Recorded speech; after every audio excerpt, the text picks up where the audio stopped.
ಈ ಕಾಕ್ರೋಚ್ಗಳ ಪ್ರೊಟೆಸ್ಟ್ ಹಿಂದೆ ಆಮ್ ಆದ್ಮಿ ಪಾರ್ಟಿ ಇದೆ ಅಂತ ಅನಿಸ್ತಿಲ್ವಾ? Let me explain. ವಿಡಿಯೋ ಕೊನೆ ತನಕ ನೋಡಿ. ಪಂಚರಾಜ್ಯ ಚುನಾವಣೆ ನಂತರ ಸ್ಟ್ರಾಂಗ್ ಆಗಿ ಕಾಣ್ತಿದ್ದಂತ ಬಿಜೆಪಿ ಇತ್ತ ವಿಪಕ್ಷಗಳು ತುಂಡಾಗಿ ಹೋಗಿದ್ವು. 235 ಸಂಸದರು ಹೊಂದಿದ್ದ ಇಂಡಿ ಕೂಟ 200ರ ಗಡಿ ದಾಟೋದಕ್ಕೆ ಕಷ್ಟಪಡೋ ಪರಿಸ್ಥಿತಿ ಬಂತು.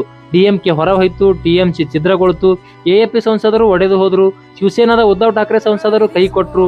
ಹೀಗೆ ಒಡೆದು ಛಿದ್ರವಾಗಿ ಹೋಗಿದ್ದ ವಿಪಕ್ಷಕ್ಕೆ ಸರ್ಕಾರನ ಕಟ್ಟಿ ಹಾಕಲು ಸಾಧ್ಯವಿಲ್ಲ ಅಂತ ಅನಿಸಿದಾಗ ಆಗ ಕುತಂತ್ರಕ್ಕೆ ಹೆಸರುವಾಸಿಯಾದ ಅರವಿಂದ್ ಕೇಜ್ರಿವಾಲ್ ಇದರ ನೇತೃತ್ವ ವಹಿಸ್ಕೊತಾರೆ. ಈಗ ಇವರ ಹಳಸಿದ ಎಎಪಿ ನೇತೃತ್ವದಲ್ಲಿ ಪ್ರೊಟೆಸ್ಟ್ ಮಾಡಿದ್ರೆ ಯಾರು ಬರಲ್ಲ ಅಂತ ಚೆನ್ನಾಗಿ ತಿಳಿದಿದ್ದ ಅರವಿಂದ್ ಕೇಜ್ರಿವಾಲ್ ಈ ಕಾಕ್ರೋಚ್ ಗಳಿಗೆ ಜಂತರ್ ಮಂತರ್ ಬಳಿ ತಂದು ಬಿಡ್ತಾನೆ. ಅಂಡ್ ನೆಕ್ಸ್ಟ್ ಇವರ 24 ಲಕ್ಷ ಇನ್ಸ್ಟಾಗ್ರಾಮ್ ಫಾಲೋವರ್ಸ್ ಇದ್ರು ಕೂಡ ಯಾವನ್ನೂ ಪ್ರತಿಭಟನೆಗೆ ಬರಲ್ಲ ಅಂತ ಗೊತ್ತಿತ್ತು. ಅವಾಗ ಇವರಿಗೆ ಒಬ್ಬ ಫೇಸ್ ವ್ಯಾಲ್ಯೂ ಇರೋ ವ್ಯಕ್ತಿ ಬೇಕಿರ್ತಾರೆ. ಆ ಟೈಮಲ್ಲಿ ಇವರನ್ನ ಸಿಕ್ಕಿದ್ದು ಈ ಸೋನಾ ವಾಂಗ್ಚುಕ್. ಅಕ್ಷರಶಃ ಇವರನ್ನ ಬಲಿಕ ಬಕ್ರ ಮಾಡ್ತಾರೆ. ಪಾಪ ಈ ಮನುಷ್ಯ ವಿದ್ಯಾರ್ಥಿಗಳ ಪರವಾಗಿ ನಿಯರ್ಲಿ 20 ದಿನಗಳ ಕಾಲ ಉಪವಾಸ ಕೊಡ್ತಾರೆ. ಆದ್ರೆ ಸತ್ಯ ಏನಂದ್ರೆ ಈ 20 ದಿನಗಳಲ್ಲಿ 20 ನಿಮಿಷನೂ ಯಾರು ನೀಟ್ ವಿದ್ಯಾರ್ಥಿಗಳ ಪರವಾಗಿ ಮಾತನಾಡಲ್ಲ. ಅಲ್ಲಿ ಡಿಸ್ಕಸ್ ಆಗಿರೋ ವಿಷಯಗಳು ಬೇರೆನೆ. ಮುಂದೆ ಹೋಗ್ತಾ ಹೋಗ್ತಾ ಈ ಪ್ರೊಟೆಸ್ಟ್ ನಲ್ಲಿ ಆಂಟಿ ಹಿಂದೂಸ್, ಆಂಟಿ ನ್ಯಾಷನಲ್ ಸೇರ್ಕೊಂಡು ಇದನ್ನ ಹಳ್ಳ ಹಿಡಿಸಿದ್ರು. ಇಷ್ಟೆಲ್ಲ ಹೇಳಿದ್ಮೇಲೂ ನಿಮ್ಗೆ ಇದೊಂದು ನೀಟ್ ವಿದ್ಯಾರ್ಥಿಗಳ ಪರವಾದಂತ ಪ್ರೊಟೆಸ್ಟ್ ಅಂತ ಅನ್ಸಿದ್ರೆ ಆ ದೇವ್ರು ಬಂದ್ರು ನಿಮ್ಮನ್ನ ಚೇಂಜ್ ಮಾಡಕ್ಕಾಗಲ್ಲ.